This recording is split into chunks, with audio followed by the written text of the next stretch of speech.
Welcome back to Cooking with Ash. Today we will be preparing some delicious, soft and silky dal puri step by step. So y'all in dal puri school today, bring out your notebook and let's do this. But before we jump into that video, I would like to give a big shout out to Roy Hussain and his wife, Valerie Hussain.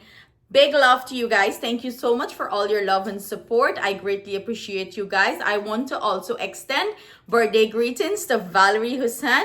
Her birthday was on May 31st. Sorry for the late greetings. Your husband sent this out very early, but you know, y'all getting old and she tends to forget. So I didn't get to shout you out in my previous video, but I want to extend birthday greetings to you. Birthday greetings are coming from your loving husband. Also, Cooking with Ash and family. We love you and we wish you great health, happiness, and prosperity. Stay blessed. Love you guys. So let's start making some dal puri, babies. The beginning process of this all is to prepare the dal, right? So we're gonna start to boil our dal. And I have a pot of water here heating up. Well, you boil by now. I wash my dal a few times and I'm gonna add it to our water. You wanna get all of that in there. And to that, I'm gonna add about a tablespoon of salt to this water and a teaspoon of turmeric or dye. That gives it a nice color. I like that nice, you know, pigmented yellow color to the dal puri. It don't have to be yellow, but I like that nice pigmented yellow color.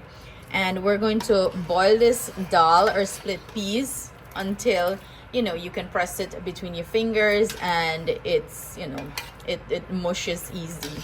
So we're gonna, you know, maybe I'll set a timer so you guys gonna know how long my dal took to boil. But do bear in mind, everyone dal might take, you know, its own time, but I'll give you an estimate. We're gonna go ahead and test the peas to make sure that it's ready to take off and, you know, drain. So I put a few here. What you're gonna look for is when you take your finger and press it down, that is smush easily. So mine is not smushing easily. So that means it needs to boil a little bit more. So you see this one here boil, this one smush easily. So maybe I'll give it a 5 minutes more. That one was a hard one, Dina bag. That one looked like a hard one. So you know what? I'm gonna go ahead. At this point, most of them are smushing very easily.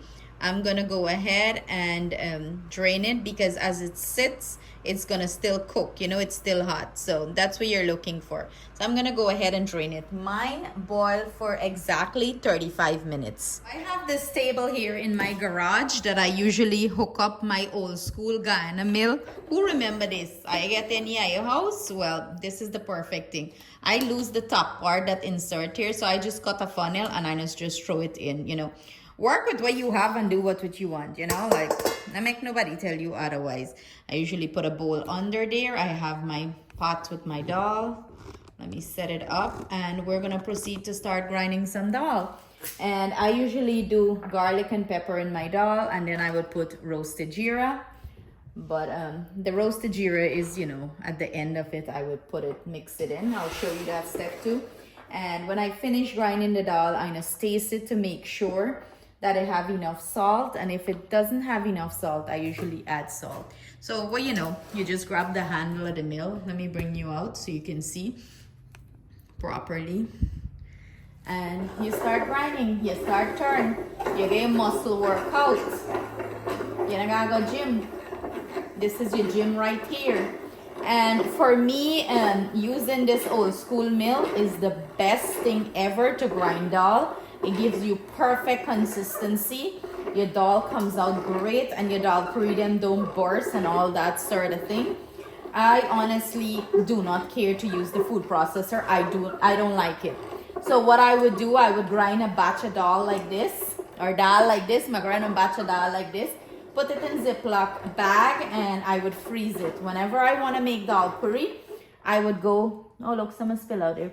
Whenever I want to make dal puri, I would just go in the freezer and, you know, take out the dal, let it sit in the refrigerator and, you know, use it. So that is a great option, you know, if you don't have time to grind dal every time you're making dal puri. This is a great option to do that. grind a whole batch of it and freeze it up. So I'll bring you in close so you can see the texture of the dal. Nice, this dal grind. Nice, smooth and nice. And it's like so loose and nice. It's not clumpy. So right there you have a great consistency. The dal is boiled properly. So I'm gonna keep on filling up my thing and grind out all this dal. And I'm gonna grab some pepper and add it, and the pepper is to your taste and liking. I know some people add you could add, I lose my thought. You can add onion if you like. I do not like the onion in my dal puri because I feel like onions spoil things quickly, and I don't really put onion in it. But if you want to go ahead and put it. I keep the mixture very basic, simple, but yet still very flavorful. And this is certainly a workout, okay? So I call in the big guns, you can't feed them picnic this for free and not put them for work, not over here. All man Jack got to do work. So whenever I grind dal, I put the kids to help me, All that muscle, watch a muscle, how big, where I get it. Look. And it's stiff. Like you can't let the muscle go to waste, And you're not gonna go gym today, Justin. You get your workout right here. So Justin and Atiana is well versed in grinding dal. This is the two of them work, along with their father. Wait. I don't want my dal spill. Knock them over there. Don't make any whole dal falling. Okay. But Justin's gonna finish this process up, and then we're gonna proceed to the next step. Went ahead and dropped in one big pepper. Me like my dal a little spicy. Me like my dal puri with little flavor. I like bun and picking in this mouth. Anybody looking for a handsome Guyanese boy that can grind dal? I have one here. Guess what we making? Guess what's gonna be on the menu soon? Some hot dal puri. And over here we grind dal the old school way with our old school mill and put the picnic in for walk. Let them build some muscle. This by proper no for grind good dal. Justin, look here. Give us a smile. Grind the dal now. Show them how your mama teach you how to grind. Look. Ladies, look at that. Look at that hand. Look at muscle. Oh my God. I know bad. I'm a picnic and we're out here. But yeah, we're grinding up some dal, and this is how we do it, old school way. I like the mill, okay? Y'all not come judge me. You can use your food processor, but y'all like shemil, okay? So dal puri is going to be on YouTube soon. Check it out. So this is what our finished dal is looking like. Look how loose and nice this is. I'm just breaking up, any pieces that, look clumpy. And I'm going to go in with our roasted jeera. Maybe about 4 tablespoons here. I like plenty jeera in my dal, okay? So I never come judge me. If you don't like a lot of jeera in your dal puri dal, don't put a lot, Put how much you like. And you're just gonna mix everything here. Mix it in. You can add some shallot or scallion into this. I choose not to add any, but some people add that too. So I'm just giving you the different options of things that you can add to season up your dal. But for me, this is perfectly seasoned with some salt, a little bit of pepper, well, a little bit more on the spicy side like me, some garlic, and I add some roasted jeera, and that's it. That's all she wrote here for the dal. Like sometimes, depending on the mood, I would put little broadleaf thyme in here. It does give it a nice flavor. But y'all feeling lazy, you may able go in the garden, okay? So for this recipe, I'm going to skip the broadleaf thyme. I do have several recipes on the channel, how I prepare it. So, all of them prepared a little bit differently according to the day, how I feel that day, that I'm going to put in the thing. Sometimes I put onion in here, but onion tend to spoil the dal puri quickly, and the place is hot now, so I don't want to put any onion. Winter time, if you want to put little onion, just drop a little bit onion in it, grind it up when you're grinding everything. But this is it. So let's work on our dal puri dough, fill these bad boys, and show you how to prepare some delicious dal puri. Tasted my dal, and it needs, yes, you can taste the little dal for make sure the salt is good, and it needs about a teaspoon more of salt. So I would say about 1 3/4 tablespoon of salt here. You know, it depends on your salt preference. You know, if you like the 1 tablespoon, that's totally fine. Taste it. If not, just add like half a teaspoon to a teaspoon more to it. You know, again, to you taste and preference. Me taste and you taste might be two different tastes. You might not like it, you know, the way I like it. So taste the dal as you go, because I had already add about a tablespoon here. But you see how nice and fluffy and loose this dal is. No grains to it or anything of the sort. That's what you're looking for when you make dal puri. You know, that's the problem people get with their dal puri. Their dal puri is bursting when they roll it out, because you know the split peas is not grind correctly. Look at that, very smooth. That's what you want. Even if you grind it in the food processor, you would want to boil the dal a little bit longer than what I boiled it, and then do it in the food processor, and it's going to be smooth and nice. But like me say again, you know, my little old school when it comes with this. I like the mill. Try the mill if you have one, and let me know, you know, if me correct or me not, if you think the food processor does a better job. So we're going to start knead up our flour for the dal puri. You know, I have a few dal puri recipes with different techniques on the channel, but I never went into depth, and I always have questions about, oh, my dal puri either stiff, it's not soft as yours, what am I doing wrong? So, you know, in dal puri school today, we broken down everything. I already show you the process of grinding the dal, preparing the dal, how to get the perfect consistency. Now we're dealing with the roti part of it, or the dough part of it. I have my flour here, and everything I'm using will be listed in the description box below. Every time people ask me what kind of flour I'm using bleach 5-rose flour. You can use Robin Hood. Whatever you have, you should get the same result if you follow the correct steps. But of course, the flour plays a big part in making dal puri, so always use good quality flour, you know, when you're making it. So I usually make my dough very basic. I have here 3 cups of all-purpose flour. I'm gonna go in with half a teaspoon of salt, because remember, the dal already have you know, salt and stuff like that seasoning, so you don't want to overpower anything. And I'm going in with 1 teaspoon of baking powder. What I find in any roti making of those sort, except for sada roti, when it comes to baking powder, less is more, and I keep stressing that. I'm not gonna put them whole set, okay? You want to incorporate that. I'm gonna go in with hot water from the pipe, like the hottest water you can get off the pipe. In US, you know, you have hot water setting on the pipe and cold water, the hottest setting you can get. Not boiling water. It's like, so you could push your hand in, like, I would say lukewarm. Yeah, about that.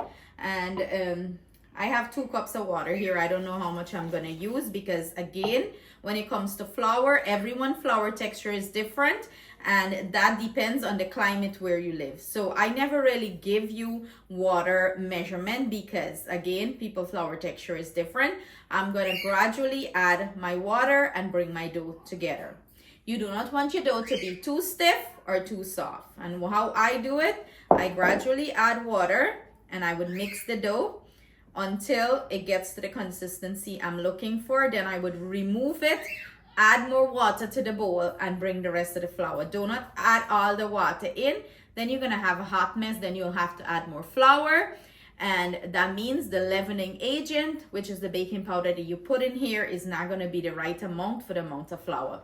So when it comes to this nice, it's not sticky, this nice soft texture, I'm gonna remove it, and I'm gonna gradually add a little more water here, and bring this dough together. I know some of your hand heavy, and I like dashing all the water in the bowl. I control yourself, okay? Control your hand when I dashing water. So I'm gonna work this until I achieve, you know, the desired consistency, and finish up all the dry flour. Then I'm gonna come back with the next step. So I went ahead and transfer back my dough into my bowl, and I'm going to proceed to knead this. You want to give this dough a good, nice knead. You want it to develop gluten. You want it to relax. You know, you don't want a stiff dough, and you want to knead it as smooth as possible. So what I usually do, transfer it here to my silicone mat.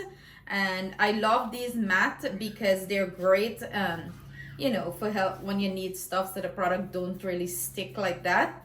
it's easier to work with the dough. So I'm gonna give this a good kneading, anyway 5 to 8 minutes, until you see that it's starting to be nice and smooth. As you can see, the dough is very rough right now.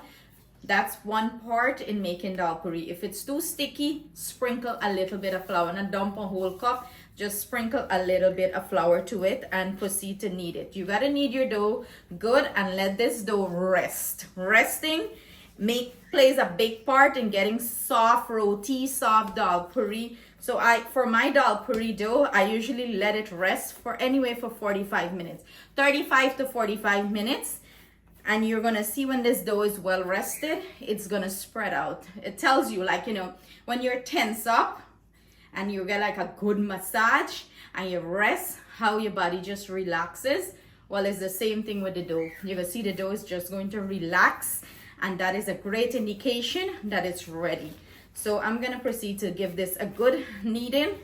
I mean, no, I don't want to watch me knead this for 5 to 8 minutes. So I'm gonna come back.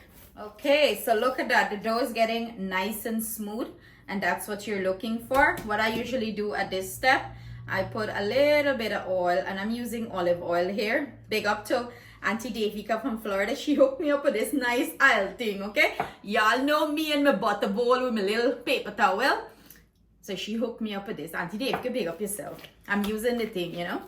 So I'm gonna proceed to knead this little bit oil, like about a teaspoon of oil or so I add here. Knead it into the dough. You know, make sure you knead it in well. And as you can see, this dough is not sticking to my finger. It's not sticking to the surface, and it's perfect in texture. It's nice and soft. That's what you're looking for. So I'm gonna finish this part, and I'm gonna bring you in close and show you something on the dough. You can see this is the finished dough. It's nice and smooth. A great way to know your dough is well kneaded is when you poke it like that. Look at it. It's rising up, back, and it's smoothing out. So that's a great indication that your dough is kneaded well.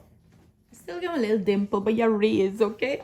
You know the drill. So I have a damp piece of paper towel. I'm gonna go ahead, cover this, secure it, so you know we have no air draft or anything of the sort. The same bowl I use to knead it in, I'm gonna cover it down, set a timer for 35 minutes, you know, 35 to 45 minutes, and let it rest.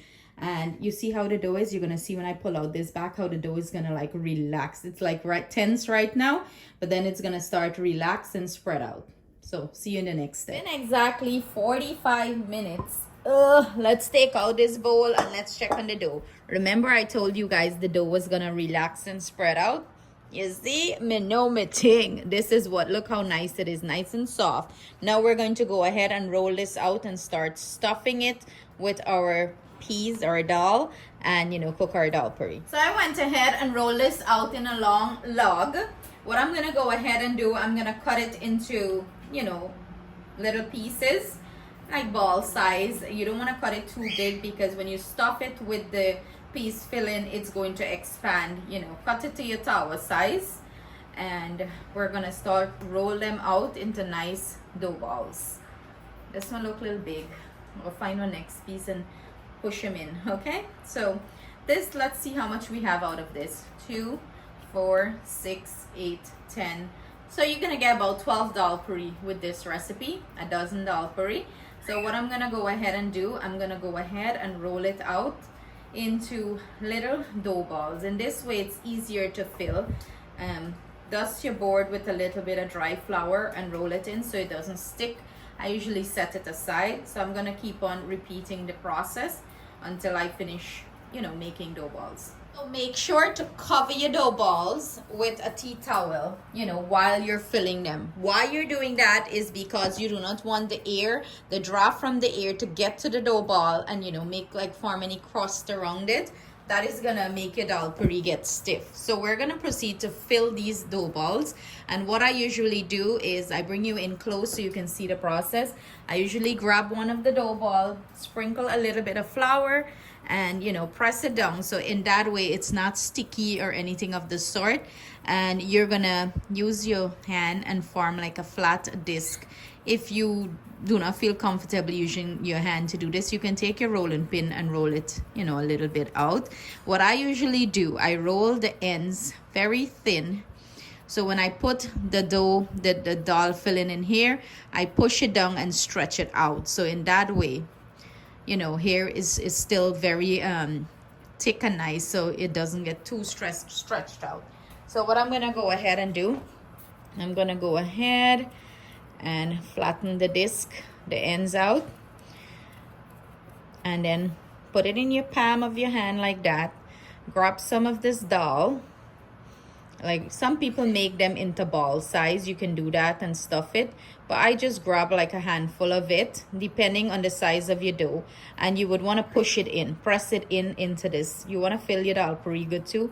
I like my dal puri nice and filled, so you push it in and you press it in. And what I usually do is this, like so. Take my thumb finger and press it down. Okay, I'm gonna press it down, push it in, make sure the dal filling is inside and not outside, and push it in well. Then you're going to take your fingers and start pinching this dough, pinching, and you take your thumb finger and you're gonna push as you pinch, push as you pinch. And this requires, you know, some practice. You don't get it overnight, but that pretty much how you do it. And then you will just bring this to the middle and you'll pinch it like that to seal it up. Okay, it's nice and sealed there. Go ahead and take the dry flour and pat it down in the dry flour like that. See, it's nice and sealed. So I'm gonna go ahead and put this under my tea towel. Remember to always keep it under your tea towel because you do not want this to get crusty, the air to hit it and it get crusty. We're gonna repeat the process. A little bit of dry flour, spread it out, flatten the ends like so. I'm gonna show you guys another way too that Trevor cousin showed me how to do. She was like the first person I saw did it like that. You know, for me it requires skills. I prefer it this way, but I'll show you guys maybe if you try it that way. Not everybody you can do it this way. Another way is like I would do that, flip it over and push the dal in, push the dough down, push the dal in. Full up the dal puri good. And nobody want dal puri when I get enough dal. So Sister Rosanna, if you're watching this video, big up yourself. I'll show them your technique of how you fill full dal puri. So I'll grab my benla and show you guys that. And this is it. This is how you fill your dal puri. And make sure when you fill your dal puri, you fill it and it's well sealed, because in that way you're not gonna, when you roll out your dal puri, you're not gonna have issues with your dal puri them bursting. But of course you'll have one or two that burst, but that's totally fine. So you sprinkle a little bit of flour, and this is how Trevor cousin showed me this technique, but I don't really use it. I'm so accustomed to the other way. You're gonna roll it out like if you're rolling out, you know, roti, whatever, you roll it out. And this is the old way of doing it in Guyana. I remember the older people used to do it this way. But I'm still not versed with this technique, but maybe you can try it. And what you would do, like if you're oiling your roti, I'm just making sure you guys are seeing this. You put a slit there, like if you're making a cone. And then you'll go like that if you're making a cone with your fingers. You put your fingers underneath and you'll wrap it around like so. Are you guys seeing there? You pinch the ends and you have a cone now. You have a cone shape here. And then you'll take the dal,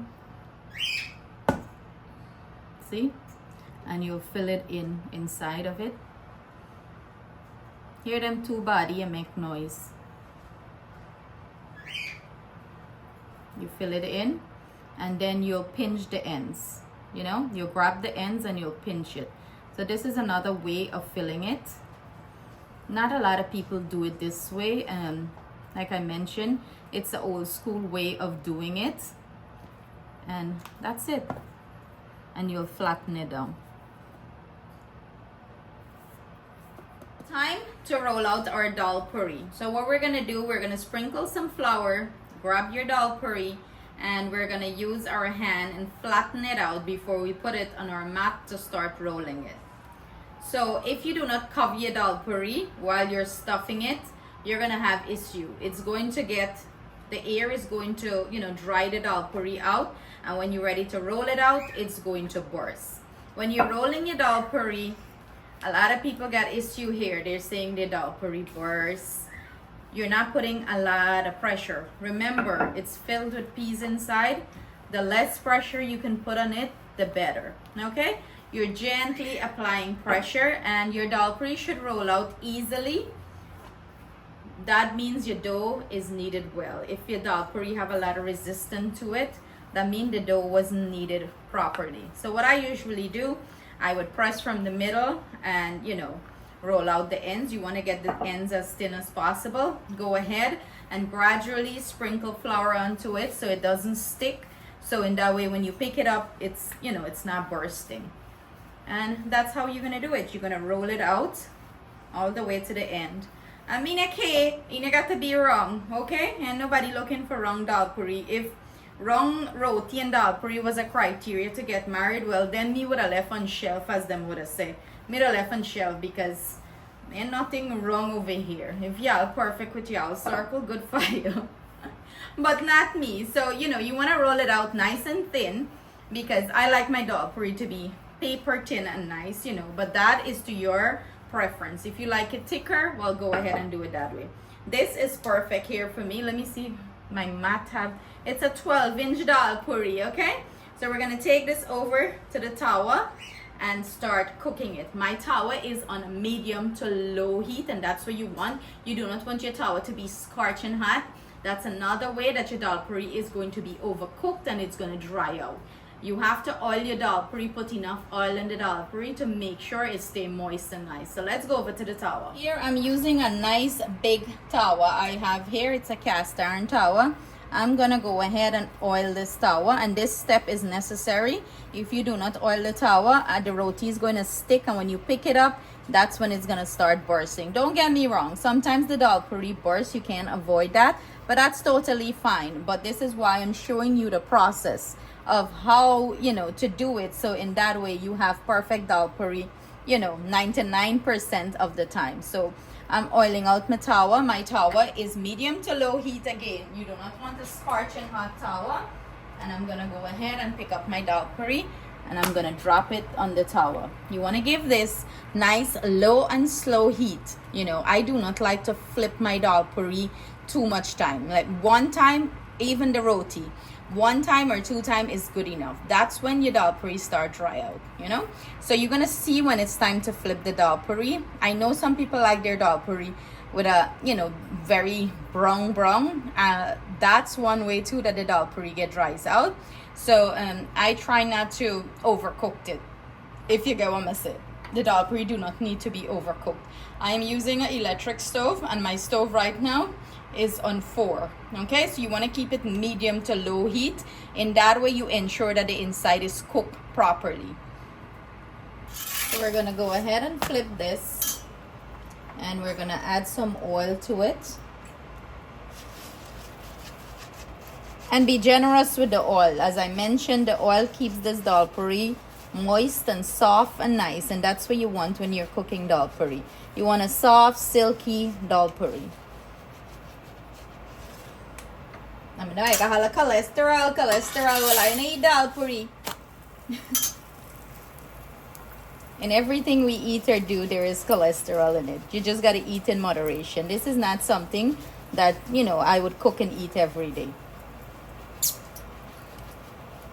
You see how jiggly it is and soft and nice? That's what you're looking for. So I'm going to go ahead and give this back a flip. And dal puri do not take long to cook.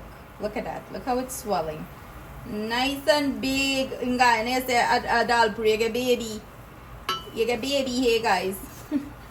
So, you know, it's finished. It don't take long to cook. You know, the longer you keep it on the tawa, the more stiff it's going to get. That's it. We got to deflate this. We got to take it off. Look at that.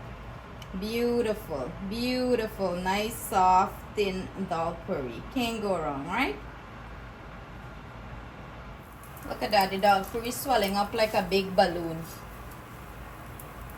The dal puri puri is finished, and I know everyone always asks how you store it and stuff like that. When I'm cooking it, I use an airtight container. I line the bottom with paper towel, and I have paper towel on top of it to keep the dal puri soft, warm, and keep out any air and moisture out of it. So that in that way, if you leave roti, dal puri, stuff like that sitting, it's going to, the air is going to make it stiff, you know. So secure it, put it in something airtight, and this is what it's looking like. It's so soft. Oh my god. And it's hot. Yeah, it's hot because it just finished, but it's so soft and silky. I'm gonna bring you in close and break into one so you can see that texture.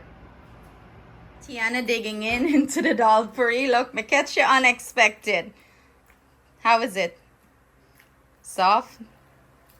Soft. Just mwah. Take a bite there. You see, I see how y'all do it. She roll up she curry in the dal puri, and she's enjoying it. Let's see. Yum. Her favorite. It's over yum. Over yum. She can't talk how good it is. Look how soft that dal puri is. Though I know bad I she, okay? Maga put un tick on me that and jarry she with the broom. Look how silky soft this is. I'm gonna break into it so you guys can see that texture. I don't want dal spill all over the place, but look at that. It's so soft and it's filled with dal. It's so paper thin and it's delicious. So this is a recipe I highly recommend you give it a try. Try it step by step, see if it works out. You know, all the tips and tricks I share in the video.